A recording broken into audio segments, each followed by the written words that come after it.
DC versus GT. Jaitley stadium వేదికగా Delhi Capitals Gujarat Titans మధ్య జరిగిన మ్యాచ్ చివరి నిమిషం వరకు నువ్వా నేనా అన్నట్లు సాగిన పోరులో ఒక్క పరుగు తేడాలో జీటీ నెగ్గింది. డీసీ ఓటమి పాలైంది. 211 లక్ష్యంతో బరిలోకి వచ్చిన ఢిల్లీ క్యాపిటల్స్ 20 ఓవర్స్కి 209 పరుగులు 8 వికెట్ల నష్టంతో ఓడిపోయింది. ఆఖర్లో సిరాజ్ వేసిన ఓవర్లో 36 పరుగులకి 23 పరుగులు ఇచ్చాడు. డేవిడ్ మిల్లర్ చేజిక్కించుకున్నాడు. ఆఖరికి 13 రన్స్ ఢిల్లీకి కావలసి ఉండేసరికి విజయానికి దగ్గరకు వచ్చింది. లాస్ట్ ఓవర్కి ప్రసిద్ధ కృష్ణ బౌలింగ్ చేయగా ఫస్ట్ బాల్కి విప్రజ్ నిగమ్ బౌండరీకి పంపాడు. వెంటనే తర్వాత బాల్కి అవుట్ అయ్యాడు. 4 బాల్స్కి 9 రన్స్ మిగిలాయి. మూడవ బాల్ని కుల్దీప్ సింగిల్ చేసి మిల్లర్కు స్ట్రైక్ ఇచ్చాడు. 4th బాల్కి మిల్లర్ సిక్సర్గా చేశాడు. ఇక 2 బాల్స్ 2 రన్స్గా ఉన్నాయి. మిల్లర్ క్రీజ్లో ఉండేసరికి విజయం డీసీ పరంగా భావించారు అందరూ.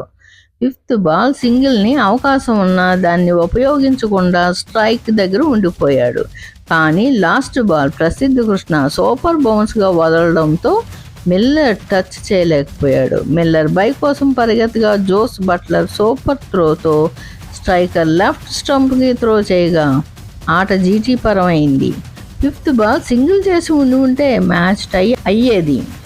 ఓపెన్ రాహుల్ 52 బాల్స్కి 11 ఫోర్స్ 4 సిక్సెస్ 92 రన్స్గా మిల్లర్ 20 బాల్స్కి 41 చేసినప్పటికీ ఢిల్లీ ఓటమి పాలైంది. ప్రసిద్ధ కృష్ణ 2 వికెట్స్, సిరాజ్ 2 వికెట్స్ సాధించారు. జీటీ గురించి చూస్తే 20 ఓవర్స్కి 4 వికెట్స్కి 210 రన్స్ చేసింది. Shubman Gill 70, Jos Buttler 52, Washington Sundar 55 half సెంచరీలతో వారి ప్రతిభ చాటారు.